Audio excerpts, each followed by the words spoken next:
In the winter of 1985, a group of 8 hikers set out on a trail through the Serra Negra, a mountain range known for its stunning landscapes, but also for its dark legends. They were childhood friends, accustomed to venturing into unexplored places. However, on that occasion, something strange seemed to be lurking within the expedition.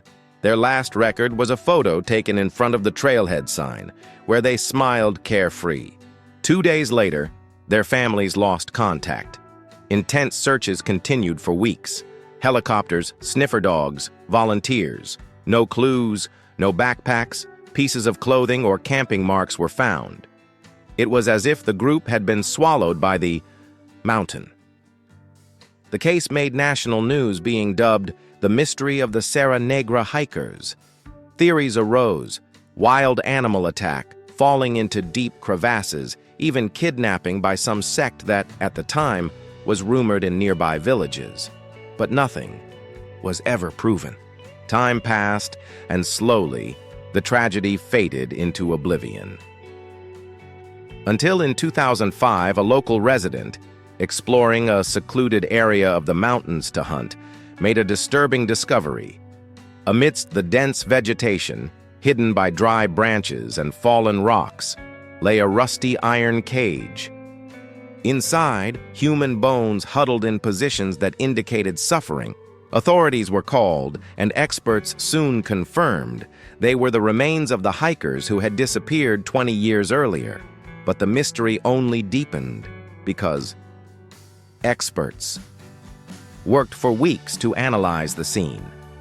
The iron cage, approximately 3 meters wide by 2 meters high, appeared to have been hand-built, with thick bars welded together in a rudimentary fashion. The iron was covered in rust, but still firm, suggesting it had been placed there to last. The most macabre aspect was not only the bones, but also the personal items mixed in with the remains. Watches, crushed water bottles, boots still with laces, and even a camera partially destroyed by humidity. When the film was developed, only 3 photos could be recovered. Blurry images of the dense forest, but one of them stood out.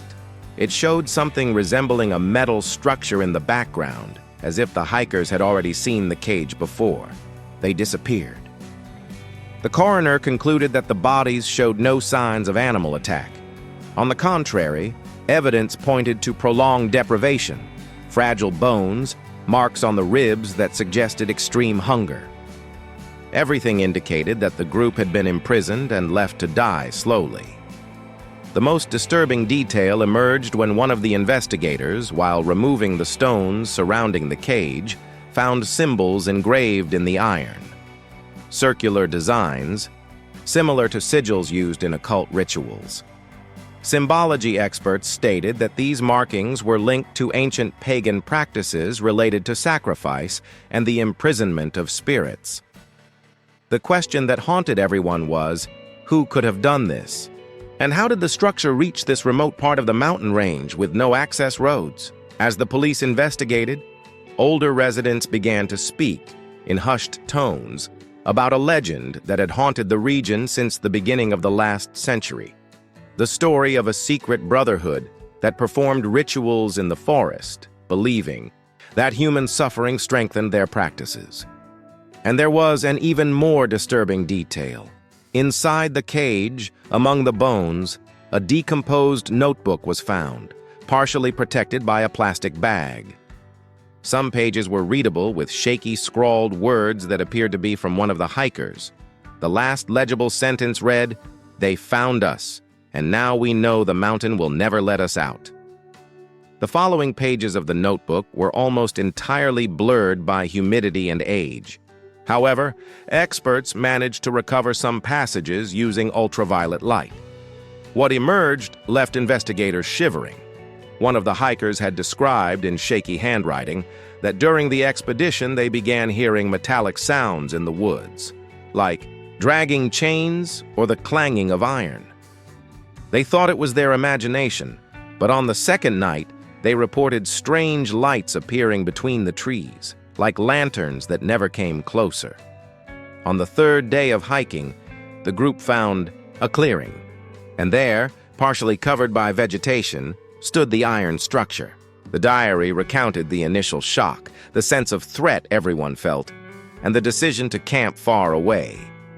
But during the early morning hours, 2 hikers disappeared without a trace.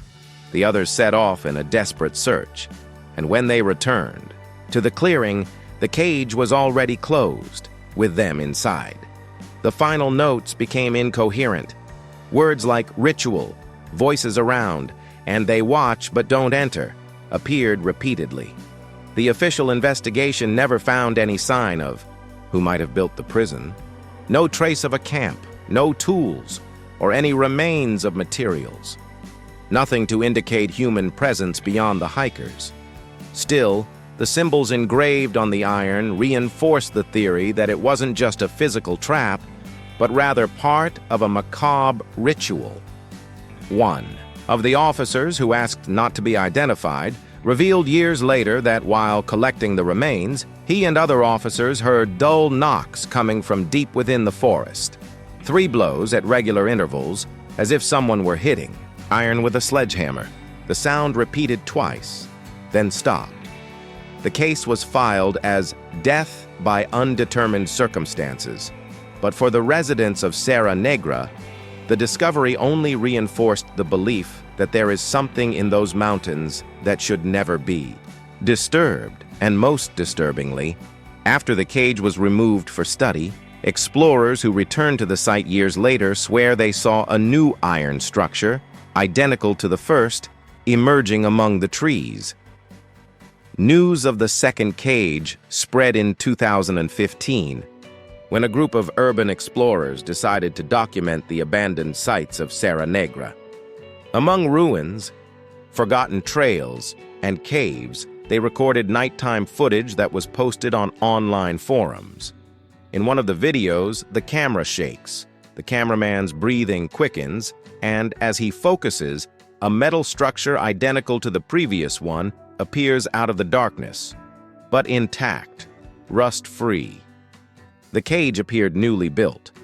Most disturbingly, inside it were marks on the ground, like circular scratches, and a piece of modern fabric, different from the hiker's old clothing.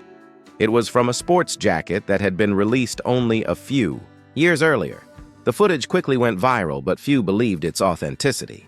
Many claimed it was staged, until one of the explorers mysteriously disappeared weeks after the video was published. No sign of a struggle, no clues, just gone. With this, the legend of the Serra Negra cage gained momentum.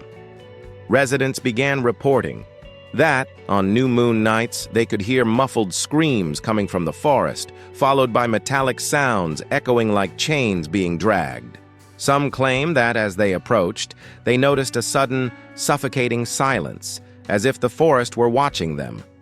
Local authorities prohibited unauthorized expeditions in that part of the mountain range, but this only increased the interest of mystery hunters.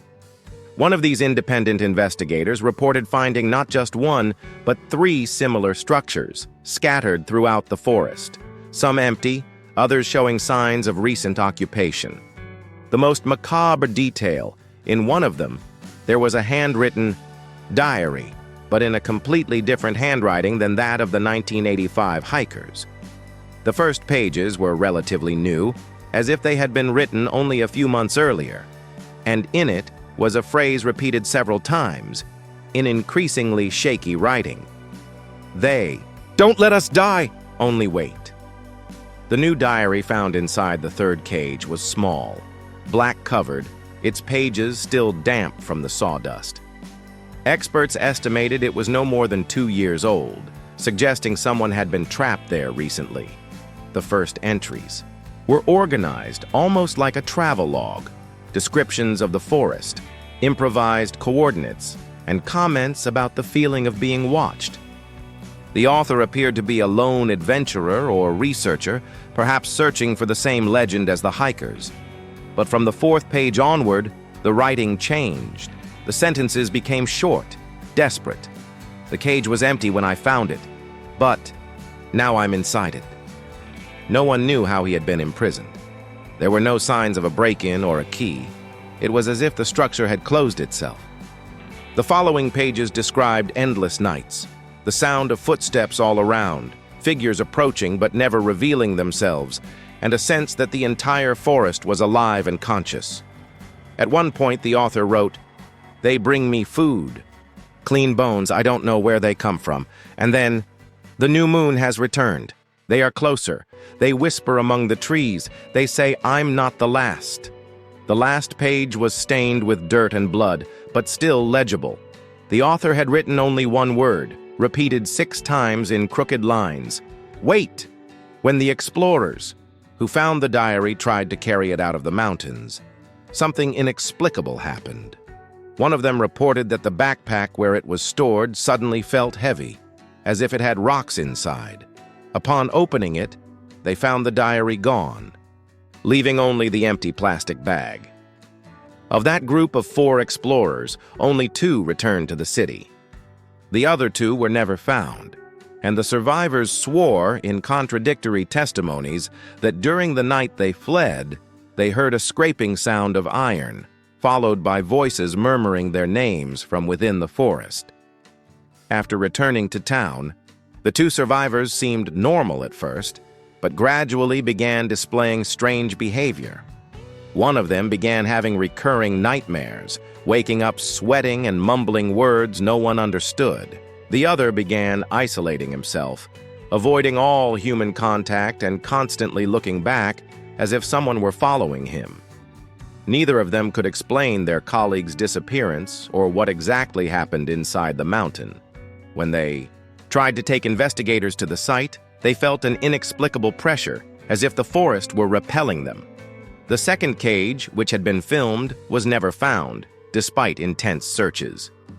Over time, the town grew to fear Serra Negra.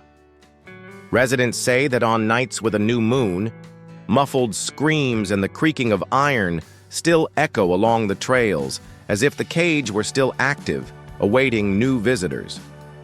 And so, the legend took hold.